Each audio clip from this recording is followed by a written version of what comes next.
महाराज की महाराज की जय ठाकुर महाराज की जय जगीर महानाम की जय जगीर महानाम की जय शुभ यात्रा की जय शुभ यात्रा की जय 42 विवेक सम्मेलन की जय 42 विवेक सम्मेलन की जय जय जय श्री श्री गुरु गोविंद মাতকোনা তো এটি নয় বাবু কটার সময় বেরিয়েলেন 11:30 অন্যান্য সম্মেলন হয়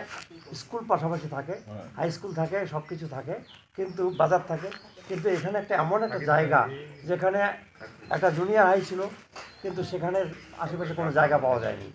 এমন একটা হচ্ছে এখানে শুধু পাশাপাশি একটু বাজার আছে ছোট্ট বাজার আর সম্পূর্ণ মাঠ একটা মাঠের মাঝখানে আমরা যেমন সার্বভৌম সম্মেলনে টেন্ট তৈরি করা হয় ঠিক তার মানে মিনি মানে বিভাগীয় সম্মেলন এটা মানে মিনি সার্বভৌম সম্মেলনের মতো এটা একটা দেখার মতো হবে জানি না ঠাকুরের কি পরম ইচ্ছা এটাও এই করতে গিয়ে আমাদের একটা বাজেটটা একটু বেশি পড়ে গেছে যেটা অন্যান্যখানে হয় যে 27-28 লাখ যেমন গত বছর হয়েছিল আমাদের এবার বাজেটটা হচ্ছে 35 লাখ টাকা এটাও একটু আমাদের একটু ঝক্কি আছে ঝামেলা আছে একটু সহ্য করে মানে করতে হবে সেই জন্য আমরা সব গুরু ভাইদের কাছে যাচ্ছি ছুটছি যে ঠাকুর মহারাজের তো কর্তব্য সবাই যাতে মন প্রাণ দিয়ে একটু আমাদের যদি একটু মানে সেদিক দিয়ে লক্ষ্য করেন নিশ্চয়ই আমরা পিছুপা হব না তা ঠাকুরের কাছে এটাই বারবার প্রার্থনা করছি যে সবার কাছে অনুরোধ করছি যে ঠাকুরের যে প্রবর্তিত বিভাগীয় সম্মেলন যাতে সাফল্য মণ্ডিত হয় সব গুরু ভাইরা যাবে থাকবে মানে আনন্দ করবে এটাই তো আমরা আশা রাখি তাদের চরণধুলি পড়বে ওই জায়গাটা ধন্য হবে আমরা সবাই ধন্য হব ঠাকুরকে নিয়ে আমরা আনন্দ করব 3 দিন মাতামাতি করব এটাই আমাদের কামনা আমরা 42তম বিভাগীয় ভক্ত সম্মেলনের সভাপতি রূপে এখানে আজকে উপস্থিত হতে পারে আমি খুব নিজেকে ধন্য মনে করছি দেখ ঠাকুরের এইগুলো কাজ ঠাকুরই আমাকে এখানে নিয়ে আসছেন না হলে পরে এই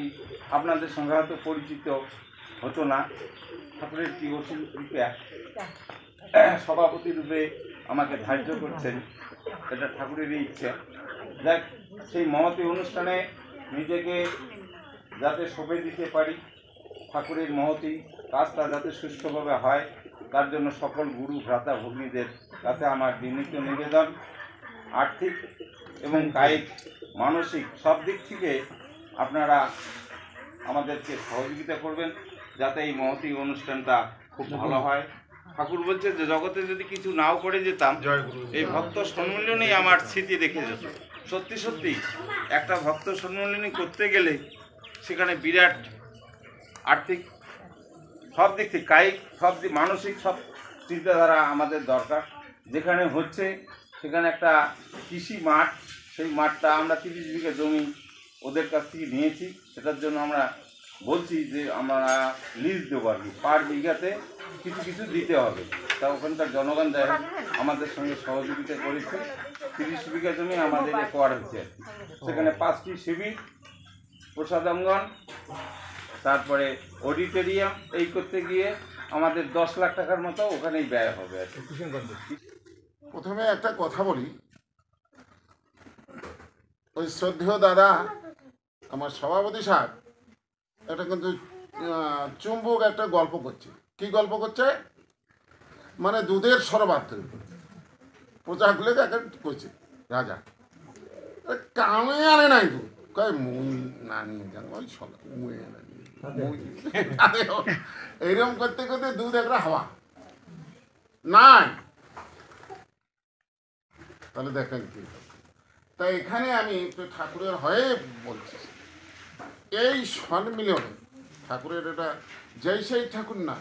আমি দুই একটা কথা বলবো তো সেটা হচ্ছে 8টা কেন 10টার সঙ্গে যদি পয়সা না যদি না যায় আরও ধরলাম 5টা তাও কিন্তু সম্মিলন হবে হবে হবে কি মায়া গৌরব নতুন দেন জয় জয় শ্রী শ্রী গুরু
রেস্ট করলে কি হবে?